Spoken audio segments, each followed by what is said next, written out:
তো hello friends, welcome to Alamangal Mondal channel. তো thumbnail দেখে বুঝতেই পারছো এটা কী রেসিপি। তো আমি যাই হোক বলছি না, আমি পরে বলছি।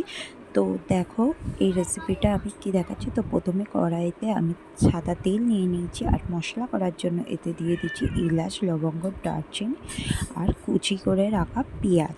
তো পেঁয়াজটা আমি বেশি ছোট করিনি, বড় বড় সাইজেই কেটেছি। তো তারপর দিয়ে দিয়েছি গোটা গোটা আদা আর রসুন স্লাইস করে কাটা।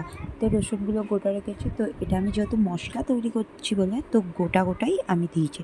তো তারপর আমি কিউব করে রাখা টমেটো কেটে রেখেছি, তো সেগুলোও দিয়ে দিয়েছি। তো তারপরে আমি দিয়ে দিয়েছি এখানে চালমগজ আর কাজু বাদাম। তো দেখতেই পাচ্ছ ধুয়ে দিয়েছি। তো তারপরে এটা আমি নাড়াচাড়া করছি। তো ওটা ভেজে আমি রেখে দিয়েছি। তো তারপরে আমি একটা প্যান নিয়ে ওর মধ্যে দিয়ে দিলাম কিছুটা পরিমাণে বাটার আর কিছুটা পরিমাণে সাদা তেল। তো দেখতেই পাচ্ছ এটা গরম হওয়ার পর তো ভালোই গ্যাজা বেরিয়ে গেছে। তো বেশি গরম হতে দেবো না, পুড়ে গেলে জিনিসটা হবে না। তো এরপর আমি এতে দিয়ে দিচ্ছি আমার ধুয়ে রাখা চিকেন। তো আমি চিকেনটায় না নুন মাখাইনি, সত্যি কথা বলতে আমি এখন নুন মাখিয়ে নিয়েছি। প্রথমে নুনটা মাখাইনি বলে ওপর থেকে আমি নুনটা দিয়ে দিয়েছি, আর আমার বাটিতে রাখা চিকেনগুলো নুনটা আমি মাখিয়ে নিয়েছি। তো দেখতেই পাচ্ছ এই চিকেনগুলো আমি উল্টে পাল্টে ভালো করে ভেজে নিচ্ছি।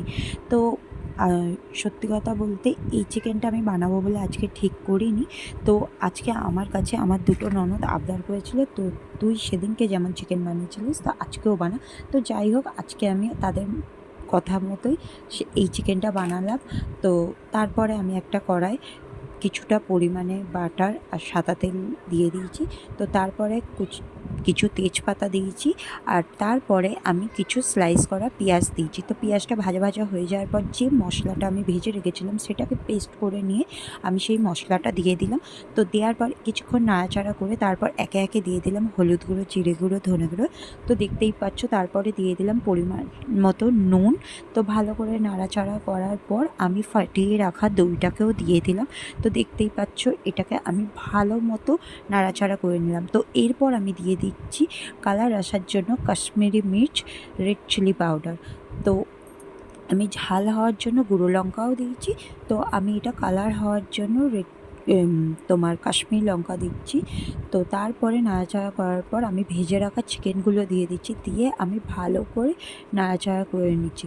তো আমি সাধারণত কষানোর সময় সাই গরম মশলাটা ব্যবহার করি, অনেকে কিন্তু শেষে দেয়, কিন্তু আমি প্রথমেই দিই।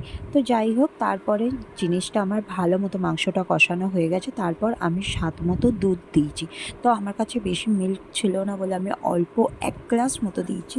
তো দেখতেই পাচ্ছ আমার চিকেনটা ফুটে এসেছে। তো তারপর আমি সাইডে একটা জায়গায় করে আমি গরম জল বসিয়ে নিয়েছি। তো উষ্ণ গরম হয়ে যেতে আমার মাংসটা কষানো হয়ে গেছে। তো আমি এবার পরিমাণ মতো গরম জলটা ঢেলে দিলাম। তো দেখতে পাচ্ছ ভালো মতো নাড়াচাড়া করে নিচ্ছি গরম জলটা দিয়ে। তো আমার তরকারিটা অলমোস্ট হয়ে গেছে। তো ভালো মতো ফুটে এসেছে দেখতেই পাচ্ছ। তো আজকে আমার চিকেনটা রেডি। ও তোমাদের নামটা ভুলে গেছি, এটা হলো টেস্টি টেস্টি চিকেন। তো কেমন হলো লাইক, কমেন্ট, শেয়ার করতে ভুলো না।